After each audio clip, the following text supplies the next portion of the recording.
Makalipas ang 11 taon, ginunita ng local government ng Tacloban City ang mga biktima mula ng manalasa ang Super Typhoon Yolanda.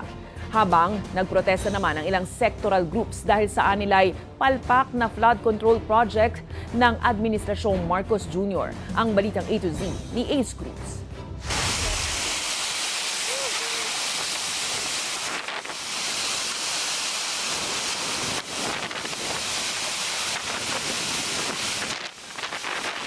Tila sariwa pa rin para sa marami ang alaala ng pananalasa ng Super Typhoon Yolanda sa Pilipinas. November 8, 2013, winasak at pinalubog ng bagyong ito ang maraming lugar sa bansa, partikular na ang Visayas. Hindi nakaligtas dito ang Tacloban na matinding binayo ng bagyo na kinasawi ng libu-libong individual. Makalipas ang 11 taon, tangan pa rin ng marami ang pag-asang makababangon mula rito at aral na natutunan ng buong bansa. Bukod sa dasal, nag-alay ng lokal na pamahalaan ng Tacloban na mangbulaklak sa mass grave ng mga biktima ng Yolanda sa Holy Cross Memorial Garden kasama ang mga kaanak ng biktima.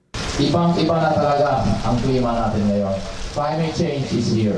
It's been here. And before it gets better, it's going to get worse. Kaya nakikita natin yung buong bansa. Imagine we're spending billions every year. Why?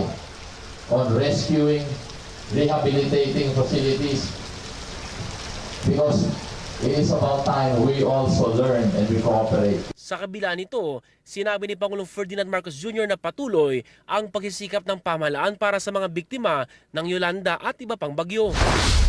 Pero nagprotesta ang ilang sectoral groups para panagutin ang Administrasyong Marcos Jr. dahil sa umunoy palpak na flood control projects at hindi pa rin natutugon ang problema ng mga biktima ng Yolanda.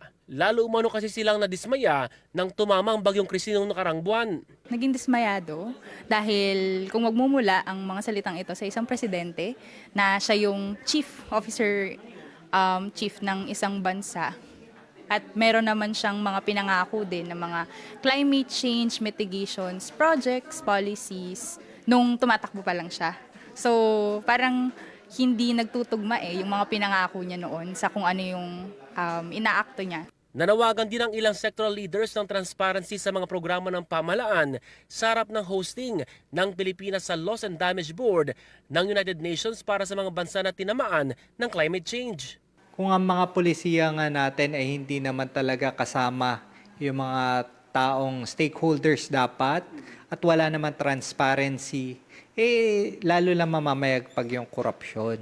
So kailangan din kung mag-umpisa tayo ng mga usapin tungkol sa pagpopondo para sa climate change crisis issue tungkol tulad ng Loss and Damage Fund, kailangan din kasama dyan yung pagiging bukas ng gobyerno sa pagpapakita talaga kung saan napupunta yung pondo.